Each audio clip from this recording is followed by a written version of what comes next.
In this video, I'm going to be sharing a story time with you guys about how I made my first million. What did I sell? What did I do? How did I make it? What are some of my gains, my losses, my regrets? Definitely some, and all that good stuff. So, how I made my first million at the age of 20. I just looked at it like, oh, wait, oh, this is actually like a million. Wow, does that mean I'm not a millionaire?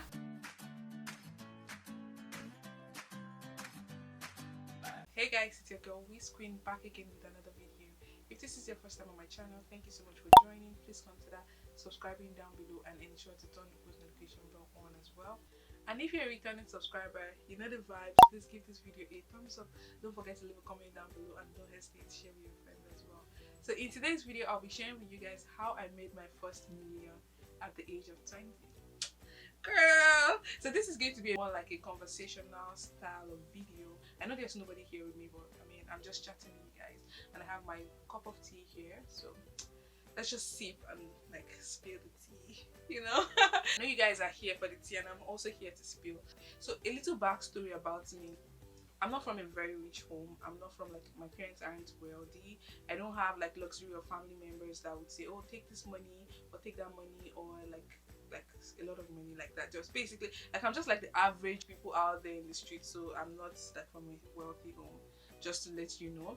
I've always known that I have a strong enthusiasm for business and finance and buying and selling, entrepreneurial stuff like that. So I've always known that. Then during my first and second year in school, I just wanted to focus on my academics and just like focus on like knowing or graduating with good grades. I didn't want to start focusing on making money and get distracted and all that. So I focused on my studies. Then at the end of my second year in school, I felt okay. So I'm like halfway through and I have good grades already, so no matter what, I would still graduate with a good grade. I was able to find a balance between my academics and other things that I loved, definitely. During the holidays for my second year, I went to learn how to make handmade jewelries. I don't know if anyone remembers why I woke up those days. So I learned how to make earrings, necklaces, all those cute stuff, hand bracelets and all those stuff. I learned how to make those and I started to sell them in my third year in school. I made about 20,000 naira at the end of my holiday at the end of my 300 level. So that was like my first major savings, coupled with some of the amounts that I used to save when my parents gave me my monthly allowance. Just so you know, I was only getting 5,000 naira every month from home. So that's to make you understand that I'm not from a rich home, okay? So resuming into my 400 level, I bought a printer with part of my savings. I had 20,000 or so in savings. Then I got a printer of 10,000. It's this 3-in-1 printer that has photocopy, scan, and print. I got those because I wanted to start printing in my hostel so I could be making some change, you know. A girl need money. So I started to print and do all that stuff. I probably print for like 5 naira or so per pages, and it's just kind of stressful for me because sometimes some people bring like a whole pile of book for you to photocopy for them, and it was so stressful. But I was able to do that for a bit and I make some money. But I also had like some change. So out of my 20k, I bought a printer for 10k and I had another 10k. The printing business was very, very good, of course. I was able to make money, I was able to spend money, but the printer I got at that point in time, oh my god, that printer stressed my life. If you want to buy a printer, definitely don't go for ink printer, I beg you. Ink printers would frustrate you, especially if you're doing like you are buying it for commercial purposes. If you probably just want to do a couple of printing in your house, then maybe. But if you want to use it for commercial purposes, then definitely go for a laser. I was doing the printing business, then I had another 10,000 naira in savings. So I invested 5,000 naira. So basically my business started from like 5,000 naira, to be honest. So I invested that 5,000 naira out of my balance change because I don't want to invest all of my money in like one specific business just in case it goes south, you know. So I bought like 10 wristwatches. I still remember vividly. That was like 2015. I still remember vividly. So I bought like 10 pieces of wristwatches on AliExpress with free shipping. And if you know AliExpress, in that year, it takes like about 60 days for your shipment to come. So I made that order in like December of 2014, and that was when I was writing my first semester exam, and the delivery only came in like 2015. So I like January of 2015, after most of my exam. So after my first semester, then I started to sell those researches. I mean, when I got my first 10 pieces of wristwatches from abroad, like that's like me importing, girl. I'm like into importation right now, you know. So that was my first importation. Then most people in my class, they liked the wristwatch. Even in my hostel, people bought the wristwatches, and I'm like, oh wow, this is actually good money. I was able to sell for almost 100% profit. So I bought 10 pieces of wristwatch for about 5,000 naira. It came in free shipping. It came to the post office in my school, so I didn't even have to go outside of school to get it. And I sold it for 1,000 naira each. I remember the cost of the watch was like 500 naira, and I sold it for 1,000 naira each. So that was me doubling my first capital that I invested in my business, you know. So I was able to make 10,000 naira from that sale. Then afterwards, I was still doing my printing business on the side, so money was coming from here and money was coming from there. As we talk about diversification, you know. So I was able to diversify. Then at some point, I started to buy the next wristwatch I bought. I bought like another 20 pieces. I invested everything, all my profit that I make, I invested everything. So I bought another 20 pieces of wristwatches. Then when those wristwatches came again, so that was the beginning of a new semester, and people had like a lot of money, people were buying stuff and all. So I sold those ones to my friends as well. That one like it went out very, very fast. And I now started regretting why I used free shipping. I could have paid extra more because I couldn't wait another 60 days. Maybe I made the order in like January. The order only came in around maybe March or end of February. It was so long. So that waiting time, while I was still waiting for my delivery to come, I was still doing my printing business and making money. Then after that, I now imported my like another set of wristwatches. So what I now did the third time that I wanted to buy, I now messaged the supplier that okay, I want this order very fast, and I wanted extra different products. So I ordered like knuckle rings. That was also the second item that I sold. So after I sold wristwatches, I sold knuckle rings as well. Knuckle rings are all these rings. I don't know, you people know knuckle rings now. I bought knuckle rings. I bought a lot of them, and they were very nice. I bought different designs and different gold, silver, different ones, sharp. So after I got them, I told the supplier that I wanted them to come really fast because I was getting like high demand and I didn't want people to spend all their savings. So the supplier said, okay, maybe I should pay like extra $5 more, and was going to send it with a faster courier. I think he eventually used e-packet. Then I didn't know it was e-packet, but now I think it was e-packet. So he sent it with e-packet, and the delivery came in about say 3 weeks. So after 3 weeks, then I started to get my packages faster, and I started to sell out. People were really buying. It was really nice. So it was very difficult at some point because like people would want to say, oh, sell to me on credit, I'll pay you at the end of the month, and I didn't want to start my business on the grounds of selling on credit. So sometimes I would probably not sell to them. At some point, some of my classmates, everybody already had like something I was selling, and they probably didn't want to buy the same wristwatch again because of course they already had wristwatch. Then I started to diversify into different. The third time I was going to buy, I definitely bought different designs of wristwatch. Some people were interested in the knuckle ring, some people weren't.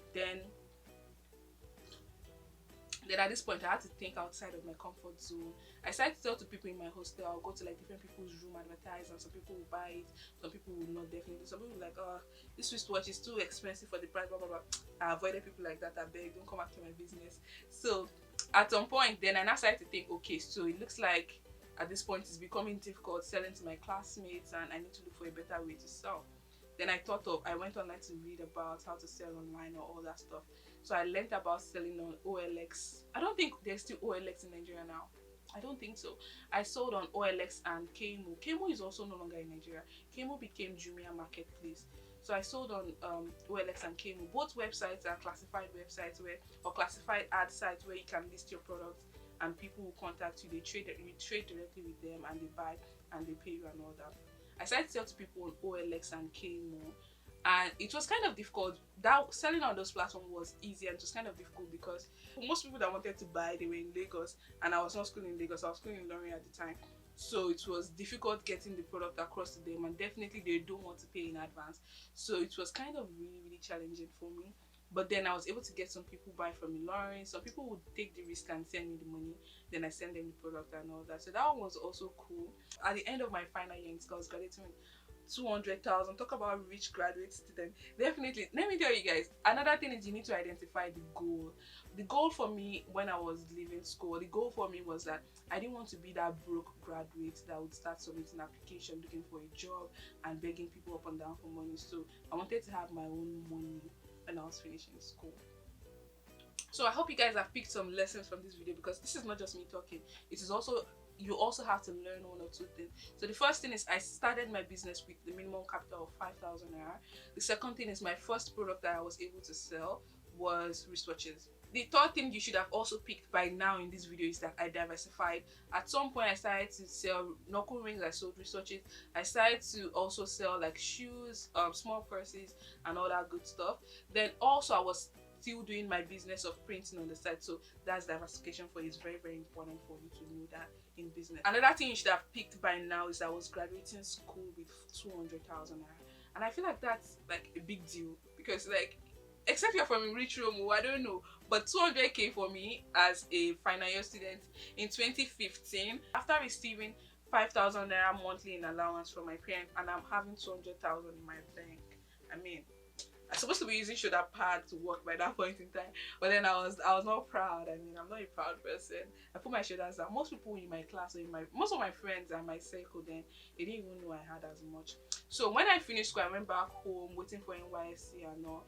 Then I still continued my business. At this point in time, moving back to Lagos, going back home, it was kind of much more easier for me, because of course I'm in Lagos. It's the hub of businesses, and it's the city, it's the hub of business, and I was able to get my product across to people even faster.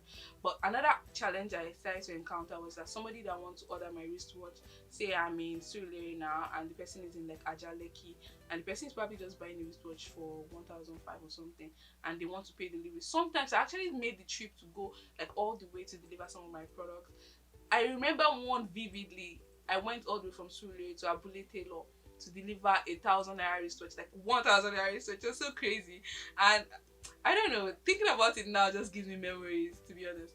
So it was kind of challenging getting across my products to people, and I had to think about what's the sustainable way for me to deliver items to people. I also learned about e-commerce platforms, that the likes of Konga, Jumia, and which other one did we have at that point in time?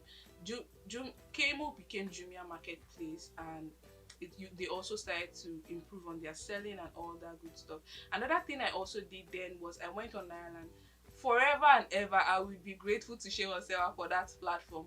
I've learned so much from Ireland. I've met amazing people from Ireland. I started to connect and network with people that were doing such businesses. I went to importation and all that stuff. So I made friends, I joined WhatsApp group, I joined group purchases, I saw things that people were buying and selling, I saw things that were selling in the market, and I was able to learn more from other people. Most of the times, I never told people my age. I graduated school at 19, just so you know. I didn't want them to start looking at me like, oh, is this small girl that is doing this business? Who are you? Most of the times, when I used to take my products to like Jumia drop-off center or Konga drop-off center, most people would think that I was working for the owner of that business. They didn't know that I was actually doing that. And I didn't tell some people. Some people eventually, they found out. Some people, I just kept it to myself. I wasn't trying to be proud, but then I just wanted to just learn. Sometimes I'm just like quiet and picking knowledge from here and there and there and there. So I made friends, I learned from them, we exchanged knowledge. Another thing you should have learned by now is that networking is very, very good for business, and you should also try to make sure that within your circle you have people that have similar interests and similar goals as you. At that point in time, I was mostly hanging out with guys, because it was mostly guys that were into stuff like that at that point, or that I knew personally. Then I learned from them. Most of them saw me like, oh, that cute little small girl, she's my friend, she's like a sister to me and all that. Okay, let me just put this also. It kind of affected my social life, because I was trying to focus on making this money and all that. So I didn't really care a lot about my dress sense or like my looks. I would just go out looking like whatever. I just need to quickly grab my product. I remember when I would go to Ikeja, like Ikeja is where, so let me go back a little bit. So when I got back to Lagos, I now learned from people that, okay, waiting for 3 weeks for your products to arrive. There are some companies, some courier companies that would ship your products for you from China to Lagos at a very good rate, and your product will come in about a week or 3 days if you use express shipment. So I learned that from people, and I learned about some courier companies that I could use. So when those courier companies send your products from China to Nigeria, you have to go pick it up at their center. So Ikeja was one of the places that I used to go pick up my items, Computer Village precisely. So that time, if I'm going to pick up my item, you see me with that big box of like 10 kg or 12 kg of items or researches or whatever I bought. Then I would carry it on the bus. You see me crossing the road, you see me carrying it on my head and all that stuff. Oh my god. That time I wouldn't even spend money on taxi because I just feel like it was unnecessary spending if I can easily, because I mean there wasn't a lot of Uber. I think the Uber came to Nigeria in 2015 or so, or 2016, but I wasn't very familiar with it. And to the best of my own knowledge then, I felt it was too expensive for me to start making such business expenses. So definitely in your business, try to see how you can cut costs. If it's by you taking public transport, if it's by you cutting down your spending, just make sure that you are saving money as much as you can, because it's very important for your business. Otherwise you just spend all your profits without even knowing. So I saved money on all those stuff. Then I started to sell my wristwatches. If they talk about people that sold smartwatches in Nigeria as at that 2015 or 2016 on Konga and Jumia and Kmo, I was definitely one of the top sellers. I kid you not. There's this particular smartwatch, U8 smartwatch. I sold over 5,000 pieces of that wristwatch, that smartwatch. So smartwatches were very new at that point in time in Nigeria. So I was able to tap into the market early on. I started to sell smartwatches and I was making like a good profit from each of the smartwatches I sold. So smartwatches were definitely my best seller. Put that in your note as well. So I made a lot of money from smartwatches. Another thing I did at that point in time was that when I sell my product, or I had a main bank account that I was putting my personal savings. I had a bank account for my spending. I was like GT Bank, I think, because of the ATM card I was using in school. I was able to continue using that. And I also had like an investment account where most of the things I wanted to buy were in that bank account, and I can use that card to shop on AliExpress. Firstly, because they had like good bank rates. That was Stanbic IBTC then. They had like good international transaction rates, and also what was the other reason? I think I preferred that bank. Then there was also my Diamond Bank. I had like a high interest saving account where I just dumped all my money that I wasn't using, and I left it in that bank account. And I think all the platforms I was selling on, Konga, Jumia and Kmo, they were paying me into my GT Bank account. So at the end of the month, I just tried to allocate. Say I made 300,000 naira in sales, I take out the profit, and so from the profit I make, I would save 30% of my profit. Then I'll spend another 30%, and I'll also like invest the rest of the 40%. Most of the times I wasn't spending the whole 30%, because at some point you realize that maybe when you start making 150,000 in profit, then your spending portion, 30% of spending will probably be almost 45,000 naira at that point. And I didn't need 45,000 because I was staying with my parents, and I didn't need to spend 45,000 naira a month. So I still added that extra money to my savings. So my savings was good, and I didn't touch the money at all, and I was investing constantly in buying new products, increasing my stock level, and diversifying into different kind of products as well. After that year, I had to go for NYC. Like I went to the NYC camp in November or something, and I missed out on Black Friday sales. I didn't sell Black Friday. I was like, you know how everybody in NYC camp, they're excited, enjoying their life and everything. Me, I was there in NYC camp thinking about how much money I could have made if I was in Lagos right now and everything, or if I was outside. So I wasn't making a lot of money, because of course I wasn't even selling at all, because I was in camp. I put all my stores on vacation. I was so frustrated. Then after NYC camp, I came back to Lagos. I resumed my store back in January. I ordered new products, I sold them. Then January 2016 was like that year for me. I started to like invest in things, learn more, make friends, make connections and everything. Around I think like June of that 2016, I remember I said I had like high interest saving account where I was putting all my money, all my savings. Then I was sure gathering money. The money in my savings was almost like 700k. Then Jumia and Kmo and Jumia Market, they all paid me that month. That was around June. They paid me. Everything in my account was like another 500,000 naira, plus like some of my spending money that I had not spent over the month. Then in my investment account, I also had some change there. And I now looked at my spending account. I felt like, oh, I was having too much money here. Let me just move it to my savings account so that I don't have too much money on my ATM card that I'll be carrying around. Then I just moved it to my savings account.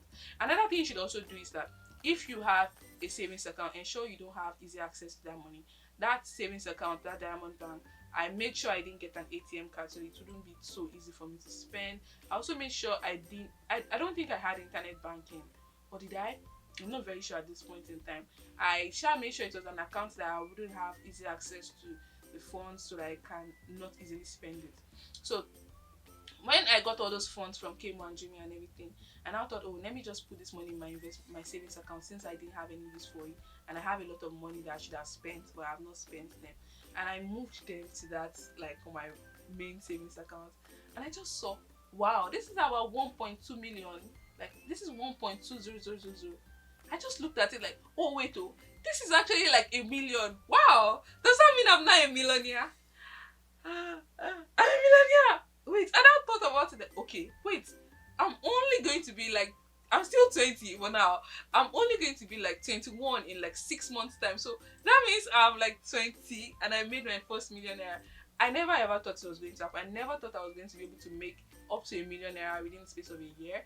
And I mean, at that point in time, I was really shocked because having that much money in the space of 1 year after school, when I know most of my mates at that point in time, they were just banking on their NYSC allowance. Some people were just like banking on extra money from home and all that. And me, I was out here cashing out, making money and doing all those good stuff. Most of my friends at that point in time, they were really proud of me because they felt, oh, she's a young girl. She's like my younger sister's age mate. And most of my friends were like in their 30s and I'm like just 20. So they were friends with me and they were like proud of me that, oh, this girl is training, she's smart, she's all that. So even if they have like some tips or things that they feel like they shouldn't tell me because of business secrecy, they will just share it with me because they just feel, oh, she's just a young girl, let's just support her, and all that. It was so cool. When I saw that 1.2 million naira in my account, I was the happiest that night. I was so proud. I was so happy about it. I didn't tell anybody. Did I tell anyone? I didn't tell anyone. Then there was also this one of my friend then that we used to keep in touch about our finances. It was okay for both of us to share about, oh, how much do you have in your bank account? Tell me how much you have. Screenshot it for me. We just used to like do all those little bit of chit chat. And I told him, oh my god, I called his name. I just told him, oh my god, I'm not a millionaire, I have money. This is how it feels. I was so happy that day, I swear. So that was in June of 2016. I know some people out here, they'll be like, oh, it's very easy for you to start sharing all this story. Yes, it's very easy. And I know some people would also think I'm out here cooking up information because 5 years later, I'm here now. So I have a post that I wrote on Niger Single Girls blog. She had a blog post then that she said, oh, tell us how you made your first millionaire. And I made my own comment. I made my own post as well. I'll link it in the description box. That was in 2018, so you can go and read it up if you would like, and you can see the rest of the information in that blog post if you want. So at least if it was since 2018, you would know that I'm not cooking up any story in 2021. But that was pretty much how I made my first millionaire. I don't know, thinking about it now brings me some good memories and how far along I've come. So if you are struggling with your business out there right now, I encourage you to keep fighting. Don't give up. It might be hard right now, it might be difficult, especially because of this trying time that we're currently in. Don't give up, just continue to try. Another thing I'd also like to put out there was that there was never a time that I wasn't discouraged. I was discouraged because of maybe when my product delayed, or maybe when I wasn't getting, sometimes when I wanted to buy things, the international card transaction limit from my bank would like limit me. I wouldn't be able to spend as much. Then at some point I also learned to diversify into different products. Later on in 2016, I started to invest in like Bitcoin. I started to do a little bit of forex trading. But then I was now using my card to buy dollars and sell dollars. I'll get someone that wants to actually buy something in China, then I pay directly to their supplier.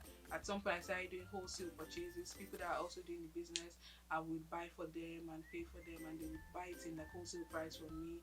I had to diversify because I mean, like one of the best way to make money is to rely on, like, not have one stream of income. You have to have multiple streams of income and not depend on just one source. So I had to diversify. It's also very important for you to consider doing that as well. I hope you learned something from this video. If you did, make sure you give it a thumbs up. If you're yet to subscribe, please subscribe right away and ensure to turn the post notification bell on as well. I'll see you guys in my next video. In the meantime, stay confident. Bye bye.